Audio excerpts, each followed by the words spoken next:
objectif dans cette série sur les noms et les titres du Seigneur Jésus-Christ. Deux grandes motivations principales. Est-ce que vous vous rappelez de ces motivations-là? Est-ce que quelqu'un qui peut m'en nommer une? Oui, Christian? Devenir plus comme lui. OK, oui, ça c'est la deuxième. Et la première? Donc, premièrement, mieux connaître le Seigneur Jésus. Puis pratiquement parlant, puis Christian est très pragmatique dans sa vie, de mieux devenir comme le Seigneur Jésus. Dans Jean 17 au verset 3, on nous dit « Or, la vie éternelle, ce qu'on reçoit en tant que chrétien, le cadeau que Dieu nous donne en Jésus-Christ, la vie éternelle, c'est qu'ils te connaissent, toi le seul vrai Dieu, et qu'ils connaissent celui que tu as envoyé, Jésus-Christ. » Donc, on parle d'une relation, on parle d'une intimité.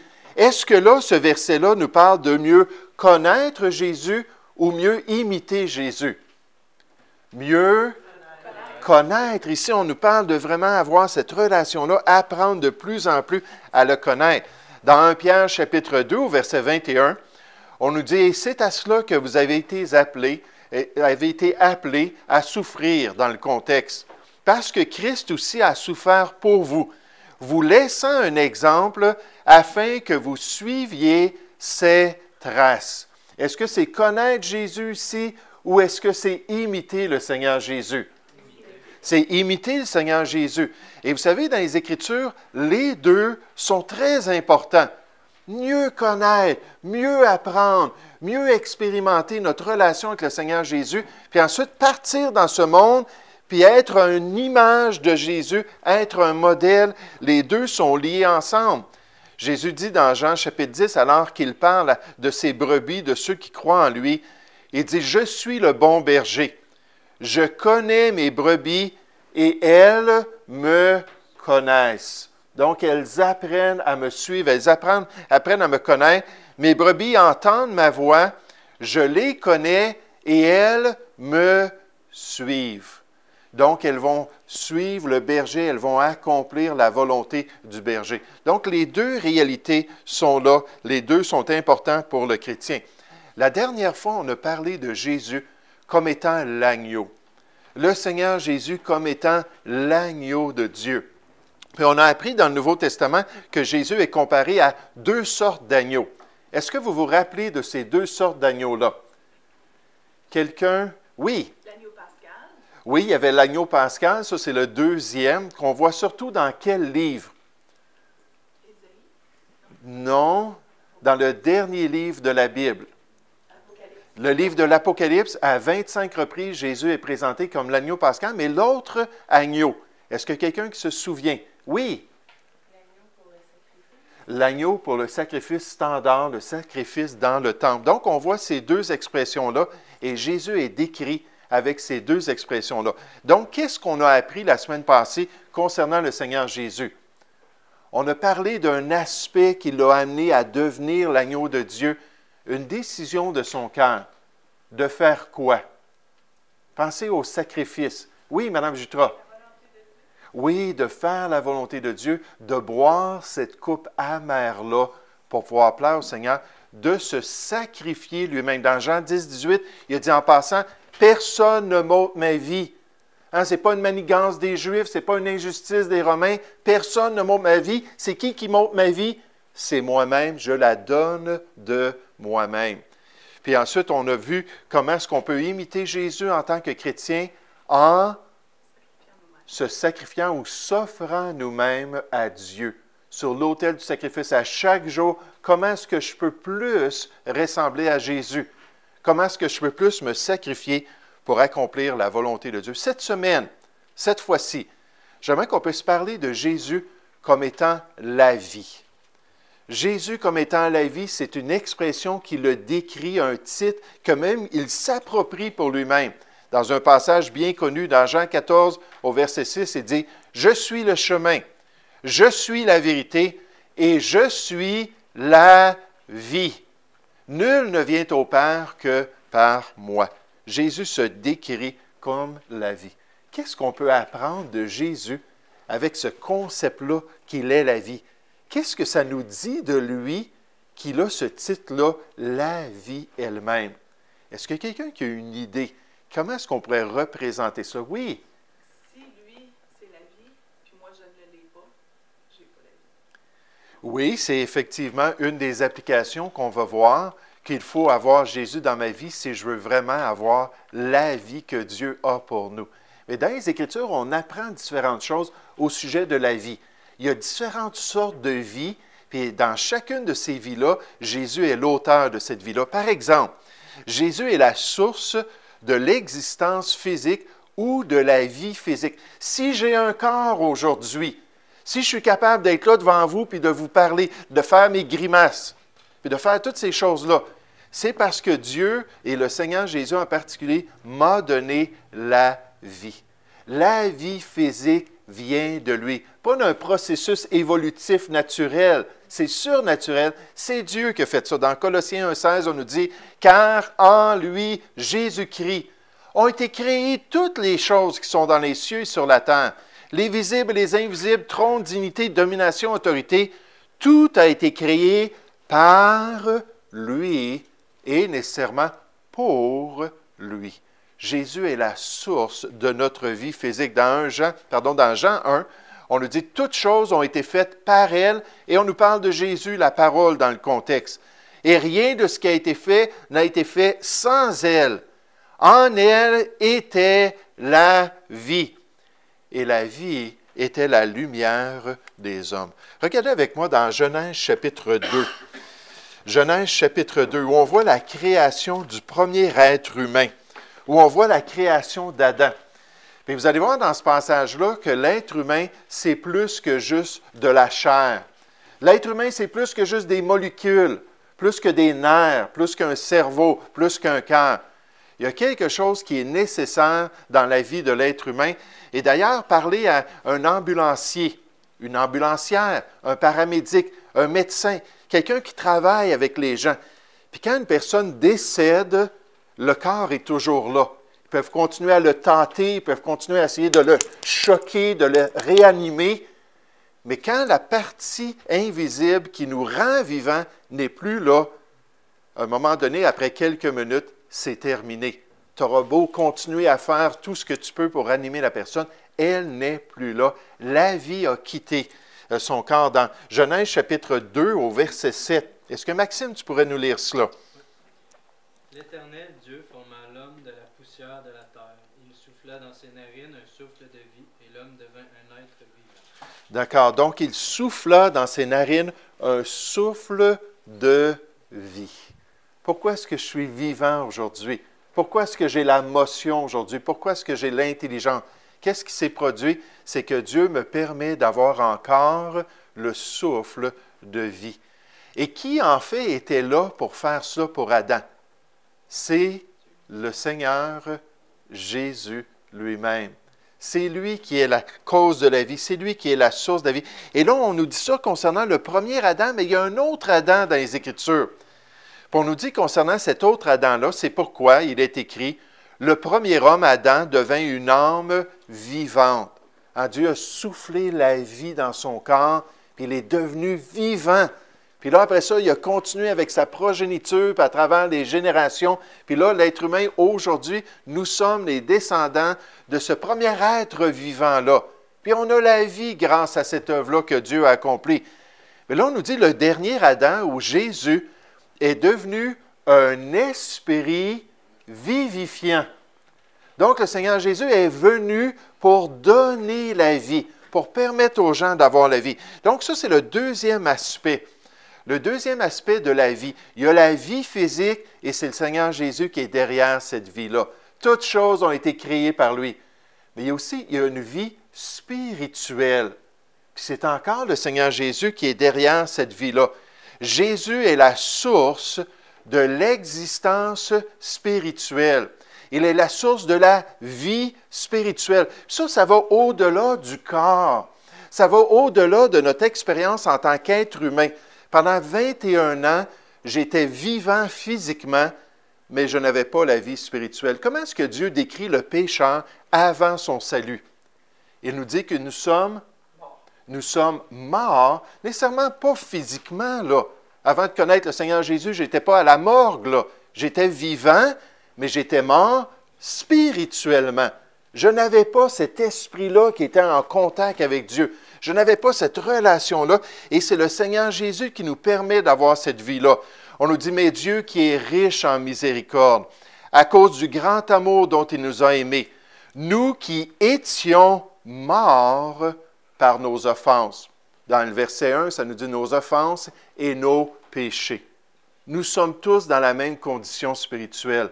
Nous sommes tous des cadavres, des zombies spirituels avant d'avoir Jésus. On peut être vivant physiquement, on peut être en forme, on peut avoir tout l'intellect possible, on peut être un grand artiste.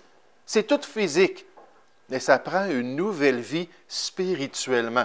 Il faut qu'il y ait ce déclic-là. Puis ça nous dit, nous étions morts par nos offenses, mais il nous a rendus à la vie avec Christ, ou à cause de l'œuvre du Seigneur Jésus-Christ. Au verset 6, on nous dit, il nous a ressuscités ensemble et nous a fait asseoir ensemble dans les lieux célestes en Jésus-Christ. C'est lui qui est l'auteur de ce changement-là. C'est lui qui est l'auteur de notre vie spirituelle. Dans Romains 6, on nous dit, ainsi vous-même, regardez-vous comme morts au péché et comme vivants pour Dieu en Jésus-Christ, encore une fois. Puis dans le passage, on nous dit qu'avant d'être sauvés, on était morts en face de Dieu, on était morts en face des choses spirituelles, en face de sa justice, mais on était vivants pour le péché. Des péchés dont on rougit aujourd'hui. Hein, selon le train de ce monde, selon les pratiques qu'on avait avant d'être transformés, avant d'expérimenter cette résurrection spirituelle-là. Mais là, il nous dit, quand on est sauvé, il y a un transfert. Cette énergie-là, cette vie-là, cette passion-là doit être transférée envers la volonté de Dieu. C'est pour ça que je dis toujours aux gens, si vous n'avez pas dans votre cœur un désir, puis une piété, puis un élan de cœur envers les choses de Dieu, peut-être à la source, c'est que vous êtes vivant physiquement, mais que vous êtes mort spirituellement. Vous n'avez pas expérimenté la nouvelle naissance spirituelle qui se trouve en Jésus-Christ. Et c'est pour ça que Jésus disait dans son enseignement, « Car comme le Père ressuscite les morts et donne la vie, ainsi le Fils donne la vie à qui il veut. » Jésus veut nous donner cette vie-là. Il nous appelle à nous tourner vers lui. Dans Jean 6, lorsqu'il a fait la grande multiplication des pains, il a dit aux gens, « Ah, que vous me suivez parce que vous êtes comblés dans votre vie physique. Hein, dans votre corps, vous avez goûté à des poissons d'excellence. Vous avez goûté à un pain extraordinaire. Mais dis-moi, je vous aborde sur une autre question. Cette fois-là, c'est votre vie spirituelle. Votre besoin d'être comblé par la présence de Dieu, votre besoin d'avoir une vie transformée par son œuvre. Puis là, il leur disait ça, puis ils ont commencé à parler de la manne. Puis la manne avait pris soin du peuple d'Israël pendant 40 ans dans le désert. Ça prenait soin de leur physique, ça prenait soin de leur corps. Puis là, Jésus a pris cet exemple-là, puis il a dit, oui, mais il y a une autre nourriture qui, cette fois-là, c'est pour votre esprit, pour votre cœur. Puis il leur a dit, car le pain de Dieu, c'est celui qui descend du ciel et qui donne la vie au monde. Je suis le pain de vie. Quand il a dit ça, est-ce que les Juifs ont dit, « Ah, donne-nous ce pain-là. Ah oui, oui, on veut se tourner vers toi. Oui, on veut expérimenter la nouvelle vie. » Non, ça ne les impressionnait pas du tout. Vous savez, l'armée du salut, lorsque les gens offrent des soupes et du pain aux personnes dépourvues, bien souvent, ils vont leur dire, écoutez, on aurait d'autres choses à vous offrir. Puis ces gens-là, souvent, vont dire, non, ça ne nous intéresse pas. Puis malheureusement, au lieu de commencer, quand le général Booth en Angleterre a débuté l'armée du salut, là, les gens venaient, puis ils s'assoyaient, puis ils écoutaient un message d'environ 20 minutes, 25 minutes. Puis là, c'était sur l'état de leur âme. Dans les pancartes de l'armée du salut, il y avait une personne qui pointait vers eux, puis il disait vers les gens, puis il disait « Êtes-vous nés de nouveau? » C'était ça l'enfance de l'armée du salut. Puis là, après ça, on leur donnait la soupe. Puis là, après ça, on leur donnait la nourriture pour combler leurs besoins physiques. Mais avant tout, on voulait adresser la question de l'âme « Je suis le pain de vie. » Est-ce que j'ai accepté cette vie-là? Est-ce que j'ai laissé Jésus venir dans ma vie? Il leur dit au verset 40, « La volonté de mon Père, c'est que quiconque voit le Fils et croit en lui ait cette vie-là, la vie éternelle. Et je le ressusciterai au dernier jour. Il dit, en vérité, je vous le dis, celui qui croit en moi a la vie éternelle. Je suis le pain de vie. Donc, quand on regarde ce titre-là du Seigneur Jésus, la vie. Premièrement, on se rappelle que Jésus est l'auteur de la vie physique, notre existence physique. Enseignement, deuxièmement, on voit que Jésus aussi est l'auteur de l'existence spirituelle. Il veut nous donner cette nouvelle vie-là qui se trouve en lui. Maintenant, il y a une troisième chose où Jésus est aussi l'auteur de notre vie. Mais cette fois-là, c'est la vie qui est future. C'est-à-dire la vie après cette vie. La vie après la mort. Ce qui va se passer avec l'être humain dans l'au-delà. Lorsqu'on va quitter ce monde, lorsque le souffle de vie dans notre corps physique va cesser, puis là, on va quitter notre corps, puis on va s'en aller dans un autre monde. Encore une fois, c'est Jésus qui est l'auteur de cette vie-là. Il a dit à ses disciples, lorsque Lazare allait être ressuscité, il a dit, « Je suis la résurrection et la vie. Celui qui croit en moi vivra, quand même il serait mort. Et quiconque vit et croit en moi ne mourra jamais. » Puis là, il y avait un aspect de cette promesse-là qui s'appliquait à ceux qui avaient la vie spirituelle, autant que la vie physique. Quelqu'un a dit, il faut naître 2 fois afin de ne pas mourir 2 fois. Il faut absolument naître 2 fois pour ne pas expérimenter 2 morts. Qu'est-ce qu'il voulait dire? On peut naître physiquement, nécessairement si on est là ce matin, c'est le cas. On est né physiquement. Et si pendant notre vécu ici-bas, on ne naît pas une 2e fois, cette naissance-là d'en haut, cette naissance-là en Jésus-Christ, notre salut de notre âme, alors quand on va mourir physiquement, mais on va expérimenter une 2e mort. Et cette 2e mort-là, c'est une mort qui est éternelle, une mort de jugement pour toute l'éternité. Mais quand on a goûté à cette nouvelle vie-là en Jésus-Christ, on ne goûtera pas à cette seconde mort-là. Ça prend une nouvelle vie. Qu'est-ce qui arrive dans l'éternité? Paul le dit dans 1 Corinthiens chapitre 15, ne vous étonnez pas, dans Jean chapitre 5, Jésus a dit, ne vous étonnez pas de cela, car l'heure vient où tous ceux qui sont dans les sépulcres, donc même ceux qui n'ont pas la nouvelle vie en Jésus-Christ, entendront sa voix et en sortiront. Ceux qui auront fait le bien ressusciteront pour la vie. Là, ils vont rentrer dans la plénitude de l'expérience de Dieu. Mais ceux qui auront fait le mal et qui n'auront pas reçu le pardon pour ce mal-là, parce que tous les êtres humains, on a fait du mal. On est tous des pécheurs, on est tous condamnés. Mais ceux qui n'auront pas, pendant leur vécu, ils ne se seront pas tournés vers la solution pour leurs péchés, ces gens-là qui auront fait le mal ressusciteront pour le jugement. Après la mort vient le jugement. Pendant cette vie, c'est le temps de se réveiller. C'est le temps de se tourner vers l'œuvre du Seigneur Jésus-Christ avant qu'il soit trop tard. Et là, Paul dit dans 1 Corinthiens 15, « Car puisque la mort est venue par un homme, c'est aussi par un homme qui est venue la résurrection des morts. Adam a fait rentrer la mort dans l'expérience de l'homme. Le second Adam a fait rentrer la résurrection des morts. Et comme tous meurent en Adam, de même aussi tous revivront en Christ, mais chacun en son rang. » La Bible nous parle d'une première et d'une 2e résurrection. Pour ceux qui sont dans cette nouvelle vie-là et ceux qui n'ont jamais expérimenté la nouvelle vie en Jésus-Christ. Alors, qu'est-ce qu'on apprend concernant Jésus? Ce titre-là, la vie.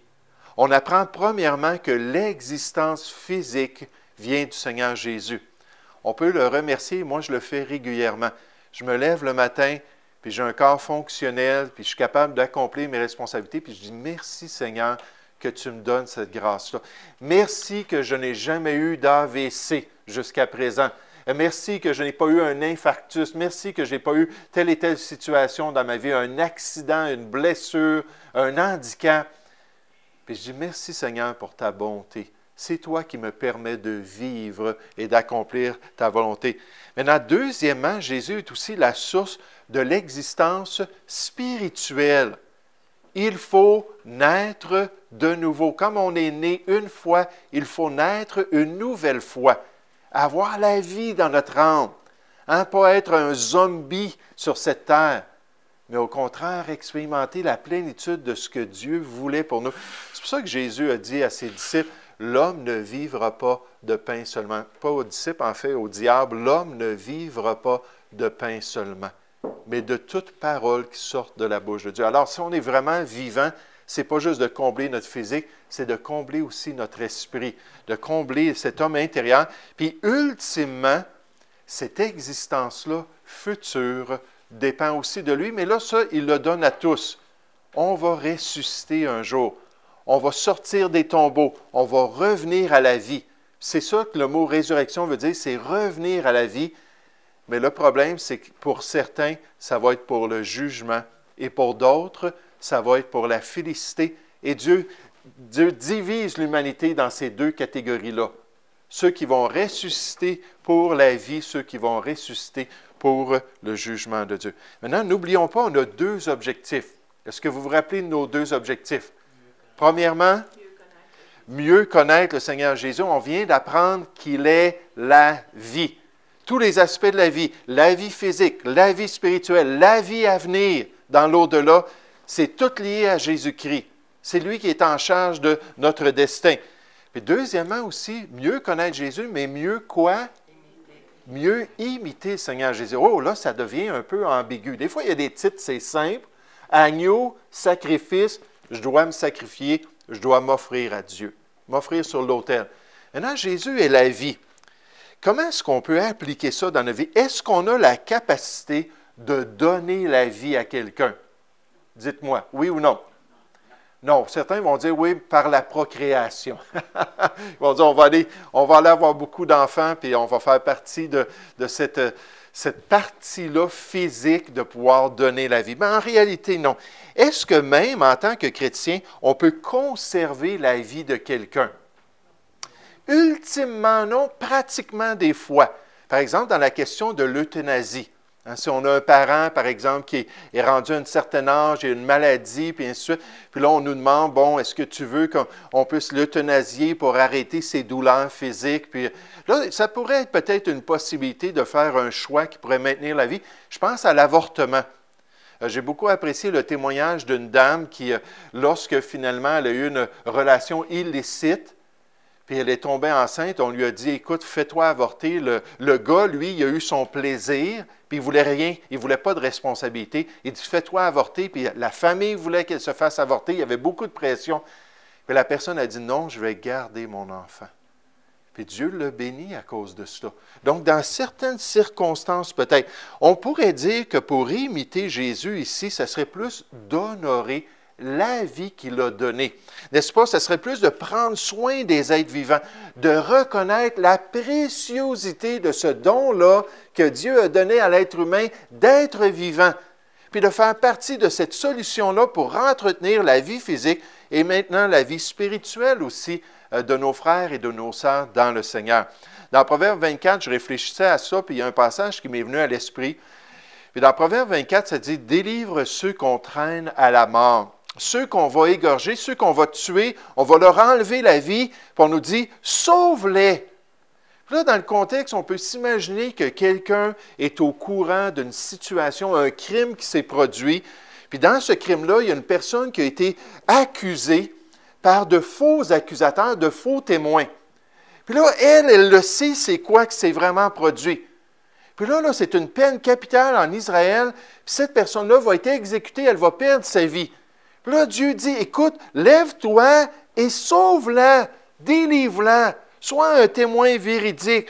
Puis là, on nous dit, celui qui pèse, là, ça dit, si tu dis, nous ne savions pas, on n'était pas conscients que c'était notre responsabilité, quelle excuse, de ne pas faire ce qui est bien. Quelqu'un disait, quand les hommes de bien ne font pas le bien, c'est là que le mal va prendre de l'expansion. Puis il faut faire ce qui est bien. Celui qui pèse les cœurs, ne le voit-il pas? Dieu, lui, voit au-delà des excuses. Il ne s'arrête pas avec nos raisons. Celui qui veille sur ton âme, ne le connaît-il pas? Et ne rendra-t-il pas à chacun selon ses œuvres et dans une société avec la peine capitale, c'était tellement important que les gens soient intègres. On nous dit, les paroles des méchants sont des embûches pour verser le sang. Mais la bouche des hommes droits est une délivrance pour sauver ceux qui sont innocents. Le témoin véridique délivre des anges. Spirituellement, même avec notre témoignage chrétien, la Bible nous dit, sauvez-en d'autres en les arrachant du feu. Et pour d'autres encore, ayez une pitié, mêlée de crainte, haïssant jusqu'à la tunique souillée par la chair, donc sans compromis. Mais soyez prêts à aller témoigner et expliquer aux gens comment est-ce qu'ils peuvent être délivrés du jugement à venir. Comment est-ce qu'ils peuvent avoir la colère de Dieu qui est sur eux, qui soit enlevée de leur cas, à cause de l'œuvre du Seigneur Jésus-Christ. Être pour la vie en tant que chrétien. Être prêt à honorer celui qui a donné la vie à l'être humain et faire partie de la solution dans l'expérience de l'homme. Donc, ce matin, on s'arrête avec ça. On a vu que Jésus est la source de toutes choses. Hey, ça nous donne d'autres sujets de remerciement, n'est-ce pas? Merci pour ma vie physique. Merci pour mon salut. Merci pour la vie éternelle dans l'au-delà. Puis là, moi, en tant que croyant, je dois faire partie de la solution autour de moi. Chercher à honorer cette vie-là. Chercher à partager avec les gens comment est-ce que la vie est précieuse et comment la vie vient de Dieu. Et si Dieu donne la vie, c'est lui seul qui doit enlever la vie. Nécessairement, il y a certains contextes et nuances dans tout cela. Mais faire partie de ceux qui vont honorer le prince de la vie.